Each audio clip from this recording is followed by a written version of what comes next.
আমি আমি মানসবাবুর কাছে যাই। রাম গবেষক মানসবাবু আমার সঙ্গে রয়েছেন এবং লেখক। মানসবাবু, আমি বিধির কথার সূত্র ধরেই জানতে চাইছিলাম আপনার কাছে আসছিলাম। আমার আমার আজকে সারাদিন ঘুরতে ঘুরতে আরেকটা কথা মনে হচ্ছিল। রত্নাদি যেমনটা বলছিলেন যে এই যে মর্যাদা পুরুষোত্তমের কথা বলছিলাম আমি, অন্য কেউ পেলেন না এই উপাধিটা, শ্রীরামচন্দ্র পেলেন, যদিও তার সাম্রাজ্যের সীমানা বাকিদের তুলনায় অবশ্যই কম ছিল, আমি যাদের নাম করেছি, কিন্তু তাহলে সাম্রাজ্যের জন্য নয়, তাহলে মানুষের হৃদয়ে ঢুকে যাওয়ার জন্য। 150 গোরা সৈন্য আর হাতে গোনা কিছু বিশ্বাসঘাতক নিয়ে যারা দেশটা দখল করেছিল, তারা না হয় এটার মহিমা বুঝবে না, বা বুঝলেও আমাদেরকে উল্টো বোঝাতে চাইবে। এটা প্রমাণ করবার জন্য আমরা এসে তোমাদের সভ্য করেছি। যারা এদেশের মাটিতে জন্মেছে, যাদের হয়তো বাপ ঠাকুরদার নামের সঙ্গে রামের নাম পাওয়া যাবে, যাদের মধ্যে অনেকের হয়তো এখনো নিজের নামের সঙ্গে রাম লেগে আছে, তাদের রাম নামে এই বিরোধিতার কারণটা কি মানসবাবু? আমি বুঝতে পারছি না। আমি যা দেখেছি তার ভিত্তিতে আমার বারবার এই প্রশ্নটা এসছে, গোটা ভারতকে এক হতে দেখে তাদের কি কষ্ট হচ্ছে? অনির্বাণদা, তুমি এখন অযোধ্যার যে ছবি দেখছো, যে উন্মাদনা দেখছো, আসলে সেটা বিবেকানন্দের ভারত জেগে উঠছে। যারা বিবেকানন্দ রচনাবলী পড়েছে তারা জানেন, বিবেকানন্দ বলেছিলেন ভারত আবার জাগবে, ভারত আবার উঠবে, জ্বরের শক্তিতে নয়, চৈতন্যের শক্তিতে। তারপরে তিনি বলেছিলেন যে গোটা ভারতবর্ষ জুড়ে রামের পুজো কর, হনুমানের পুজো কর। এখন ঠিক সেটা চলছে। দ্বিতীয় বিষয় হচ্ছে তোমার যে কৌতূহলগুলো, একটা হচ্ছে স্বাধীনতা লাভের দিন 15ই আগস্টের পরে ভারতবর্ষে এই উন্মাদনার দেখা যায়নি।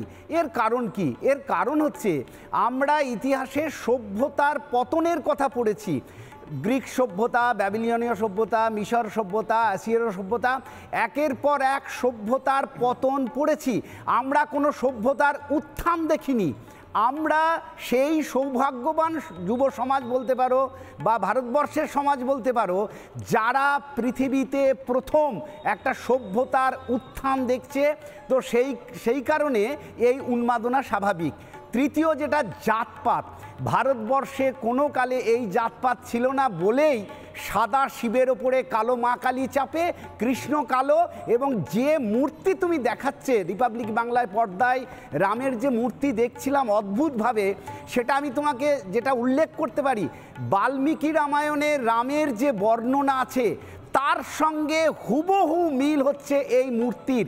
বাল্মীকি রামায়ণ অনুসারে রাম শ্যামবর্ণ, এখানে শ্যামবর্ণ, এবং তার রূপটা কেমন সেটা বাল্মীকি রামায়ণ বলছে যস্মিন রমন্তে মুনয় বিদ্যা জ্ঞান বিপ্লবে। অর্থাৎ দীর্ঘদিন তপস্যার পর বা দীর্ঘদিন পড়াশোনার পর যখন তুমি পরিপূর্ণ জ্ঞান লাভ করবে, তখন তোমার মধ্যে যে তৃপ্তি হবে, তখন তোমার মুখে যে তৃপ্তির ছবি ফুটে উঠবে, সেইটা হচ্ছে রামের রূপ। তুমি অদ্ভুতভাবে ওই মূর্তিটার দিকে তাকাও, একদম হুবহু বাল্মীকি রামায়ণের রামের বর্ণনা। আর তুলসীদাস রামায়ণে জাতপাত নিয়ে যা বলা হয়েছে, একটি চৌপা বলছি, তুলসীদাস বলছেন না পুছো জাত কিসি কো, পুছো উসকা জ্ঞান, রাম কো কৃপা জিসকো হয়ে ও সব সমান। এটা তুলসীদাসী রামায়ণ, যে কাউকে তার জাত জিজ্ঞাসা করবে না, শুধু তার জ্ঞান জিজ্ঞাসা করো।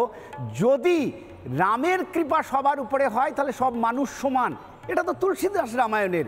আর অযোধ্যাতে যে ছবি দেখা যাচ্ছে সেটাই। মানসবাবু একটু থামাচ্ছি মানসবাবু, আমি আপনাকে আরেকটা প্রশ্ন করব। আমাদের দর্শকদের জন্য একটু মনে করিয়ে দেবেন প্লিজ, তুলসীদাস ঠিক কোন সময়টায় বসে রামায়ণ লিখছিলেন? তখন আমাদের দেশে কি হচ্ছিল? 6ষ্ঠ শতাব্দী, সেই সময় তিনি রামায়ণ লিখছেন, এবং বাল্মীকি রামায়ণ থেকে নিয়ে নিজের মতো করে সাজিয়ে লিখছেন। এমন নয় যে বাল্মীকি রামায়ণে, কারণ তুলসীদাসের হাত ধরে গোটা ভারতবর্ষে ভক্তিবাদী আরেকটা, মানে চৈতন্যদেবের হাত ধরে যেমন বাংলার ভক্তিবাদী আন্দোলন শুরু হয়েছিল, সেই রকম গোস্বামী তুলসীদাসের হাত ধরে পুরো হিন্দি বলয়ের ভক্তিবাদ আন্দোলনের শুরু। কারণ তখন শৈব, শাক্ত এরকম বিভিন্ন ঘরানার সম্প্রদায়ের মধ্যে একটা দ্বন্দ্ব চলছিল। তুলসীদাস সেই বিভাজনটাকে মিটিয়ে দিয়েছিল একটা রামায়ণ দিয়ে। তার জন্যে তুলসীদাস এত জনপ্রিয়, তার জন্যে তুলসীদাস ওই পুরো এরিয়াটাতে, হিন্দি বলয় যেটাকে বলা হয়, সেখানে তুলসীদাস ছাড়া আর কিছু বোঝেন না, কারণ তিনি সেই মিলনটা ঘটাতে পেরেছিলেন।